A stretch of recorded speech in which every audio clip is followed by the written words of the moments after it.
तो मोस्टली इसमें जो है वो हमने क्या करना है, फॉर्मल लैंग्वेजेस के साथ देखना है ना, कि फॉर्मल लैंग्वेजेस क्या होती हैं, इनफॉर्मल लैंग्वेजेस क्या होती हैं। ठीक है। अब मैं आपसे थ्योरी ऑफ ऑटोमेटा की थोड़ी इंपॉर्टेंस बता देता हूँ ताकि आप लोगों का भी इंटरेस्ट बन जाए। तो ये थ्योरी ऑफ ऑटोमेटा में जितनी भी मशीन्स बनती है ना, आपने कंपाइलर्स पे डिफरेंट काम किया होगा ना, डिफरेंट। जब आप प्रोग्रामिंग वगैरह करते हैं तो कंपाइलर्स आपके पास होते हैं ना, जिनमें आप उनको कोड को अंडरस्टैंड करवाते हैं। अब बैक एंड पे कंपाइलर्स पे एक छोटा, अगर आपने इंटीजर भी डिक्लेयर कराया ना, तो बैक एंड पे उसकी एक ऑटोमेटा की मशीन बनी हुई होती है जो उसको अंडरस्टैंड करती है कि इंटीजर में हमारे पास कितनी वैल्यूज आनी चाहिए, उनकी रेंज क्या होनी चाहिए, कौन कौन से जो इंटीजर्स के वेरिएबल है वो एक्सेप्ट होते हैं, कौन से जो है वो नहीं एक्सेप्ट करता है। जैसे अगर आप इंट ए डिक्लेयर करते हैं, ठीक है, तो आप alphabets as a variable declare कर सकते हैं। उनके स्टार्टिंग, हाँ, स्टार्टिंग जो है वो कहाँ से होनी चाहिए, एंडिंग क्या होनी चाहिए उनकी, कौन कौन से वेरिएबल एक्सेप्टेबल हैं, कौन से। ये सारी जो बैक एंड पे थ्योरी ऑफ ऑटोमेटा है वो यूज हो रही होती है। मशीन्स बनी हुई होती हैं डिफरेंट, जो आपके कोड को कंपाइल कर रही होती है। इवन कि आप एक फंक्शन डिक्लेयर कर रहे हैं, तो फंक्शन की जो ब्रैकेट स्टार्ट हो रही है, एंड हो रही है, ये सारी चीज़ें जो है वो, जितना भी कंपाइलर है बैक एंड पे, हर एक छोटे सी स्टेटमेंट के पीछे जो है वो हमारे पास एक ना एक मशीन बनी होती है। अच्छा, जो एक मशीन है ये आपने याद रखना है, ये हर चीज के लिए सिर्फ एक मशीन नहीं होगी। इवन हाँ, जो भी आपने एक स्ट्रिंग भी डिक्लेयर कराना है, वो स्ट्रिंग एक्सेप्ट होगा या वो स्ट्रिंग रिजेक्ट होगा। अच्छा, ये चीजें मैं ऑलरेडी आपको क्लास में जो है वो बता चुका हूँ। ये जस्ट मैं आपको एक इंट्रोडक्शन दे रहा हूँ, जिन्होंने आज मेरी शायद पहली क्लास ली है, तो मैं एक इंट्रोडक्शन दे रहा हूँ कि ये क्लास में हमने जो है वो ये सारी चीज़ें करके देखी हैं बहुत। मैं आपको शॉर्ट सा ओवरव्यू दे रहा हूँ उनका।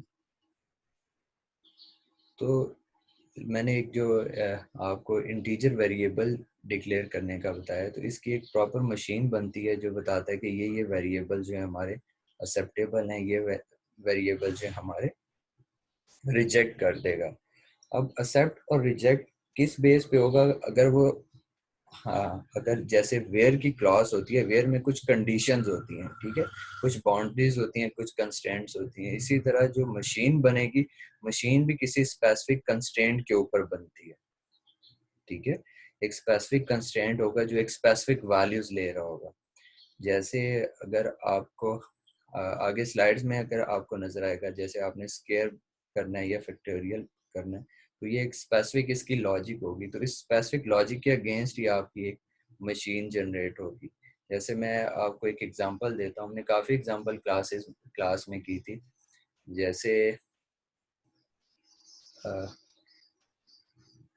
कोई भी ऐसा स्ट्रिंग डिक्लेयर करें, ठीक है, कोई भी ऐसा स्ट्रिंग डिक्लेयर करें जो स्टार्ट हो डबल ए से और एंड हो डबल बी पे।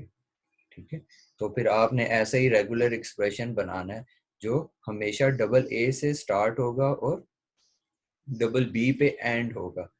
अच्छा, अदर देन दिस, जो सिर्फ बी से स्टार्ट हो रहे होंगे या किसी और अल्फाबेट से स्टार्ट होंगे, वो रिजेक्ट हो जाएंगे। एक्सेप्ट कौन से वेरिएबल होंगे जी? कौन से वेरिएबल एक्सेप्ट होंगे? जो हमेशा, हाँ, ए रीड करेंगे, देन ए रीड करेंगे, उसके बाद जितनी भी इंफॉर्मेशन है वो रीड करेंगे। अगर यहाँ नोटेशन में मैं आपको टेक्स्ट इंफॉर्मेशन में बता दूं,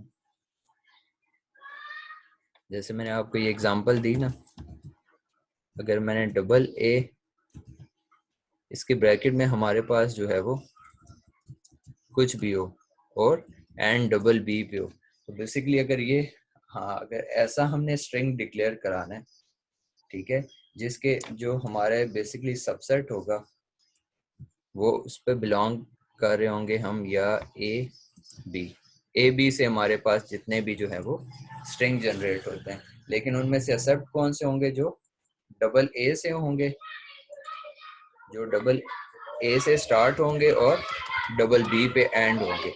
ये मैं आपको एक एग्जांपल जस्ट बता देता हूँ। तो अगर हमने इससे मशीन बनानी है तो कौन से, हाँ, ये जो स्ट्रिंग होगा, इसके लिए अगर आप मशीन बनाएंगे तो हमेशा आपकी वो वाले हाँ, वो वाले अल्फाबेट्स होंगे जो आपके स्ट्रिंग के मेंबर होंगे। आपने ए रीड किया, आपको बी मिल गया, तो ये हमारा रिजेक्ट हो जाएगा। आपको मस्ट है कि आपको जो है वो डबल ए मिलना चाहिए। और यहाँ तक नहीं, जब आपका एंड हो तो वो भी बेसिकली इसकी ना ट्रांजिशन डायग्राम बनती है। ट्रांजिशन डायग्राम में हमारे पास क्या होता है, हमारे पास स्टेट्स होते हैं, एजेस होते हैं, तो उसमें हमारे पास वो रीड ही उनको करता है जो आपकी स्ट्रिंग से जो है, स्ट्रिंग में जो अल्फाबेट है उनसे बिलोंग कर रहे होते हैं, अदर देन जिसको वो है। अगर जो आपको मिलेगा डबल ए एंड होगा डबल बी पे, एक्सेप्ट होगा, अदरवाइज जितने भी आपके स्ट्रिंग होंगे वो रिजेक्ट हो जाएंगे। ये सारी हमारी प्रीवियस लेक्चर्स की कहानियां थी जो मैंने आपसे शेयर कर दी। बाकी मैं आपसे जो लेक्चर शेयर करूंगा आप उसको एक दफ़ा गो थ्रू कर लीजिएगा, कोई इशू हुआ तो आप मुझसे पूछ लीजिएगा, मैं आपको जो है बता दूंगा। इसके अलावा हमने लेक्चर जो है प्रीवियस में उसमें देख लिया था, इंट्रोडक्शन देख लिया था, फॉर्मल एंड इनफॉर्मल लैंग्वेजेस देख लिया था। अब फॉर्मल और इनफॉर्मल लैंग्वेजेस क्या हैं? अच्छा, फॉर्मल लैंग्वेजेस होती हैं हमारे पास, अगर मैं आपको इसकी एक स्टेटमेंट दे दूं, फॉर्मल लैंग्वेजेस हमारे पास वो लैंग्वेजेस होती हैं जिनका एक ही मीनिंग होता है, सिंपली। ठीक है, इनफॉर्मल लैंग्वेज में आप किसी एक वर्ड को देखेंगे तो वो डिफरेंट कंटेक्स्ट में बताया गया होगा। ठीक है, लेकिन फॉर्मल लैंग्वेज में आपने देखा होगा फॉर्मल लेटर्स होते हैं, ठीक है, यूनिवर्सिटी में जो होते हैं, आप देखते होंगे कि उनका स्टेटमेंट बड़ी शॉर्ट और प्रिसाइज होती है।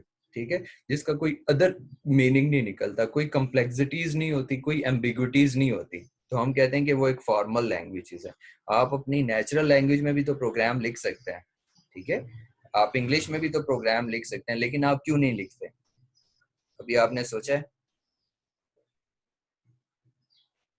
हम्म एनीबडी?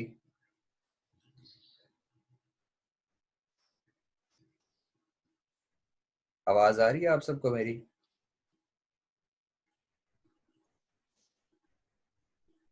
हेलो?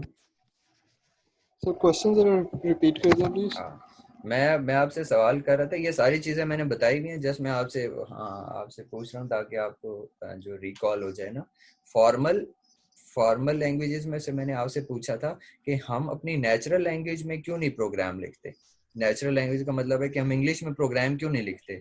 जैसे आप ये C++ आपने C++ में प्रोग्राम लिख रहे हैं, जावा में लिख रहे हैं, C# में लिख रहे हैं, पाइथन में लिख रहे हैं, R लैंग्वेज में लिख रहे हैं प्रोग्राम, तो आप इंग्लिश में क्यों नहीं प्रोग्राम लिख रहे? सर वो कंप्यूटर को समझने में मुश्किल हो जाएगा, क्योंकि मतलब हमारी इंग्लिश लैंग्वेजेस में भी बहुत सारे ऐसे वर्ड्स हैं जिनके डबल मीनिंग्स भी होते हैं, हाँ, ट्रिपल एग्जैक्टली, मीनिंग्स भी होते हैं। Exactly, that is called synonyms and homonym. Synonyms होते हैं, जैसे एप्पल है, Apple is a company, Apple is a fruit. ठीक है, तो इस तरह के हमारे पास बहुत ज्यादा, हाँ बहुत ज्यादा ऐसे वर्ड्स हैं कि जिनके डुअल मीनिंग्स होते हैं। ठीक है, तो कंप्यूटर को अंडरस्टैंड करने में मुश्किल होती है, उसको कन्वर्ट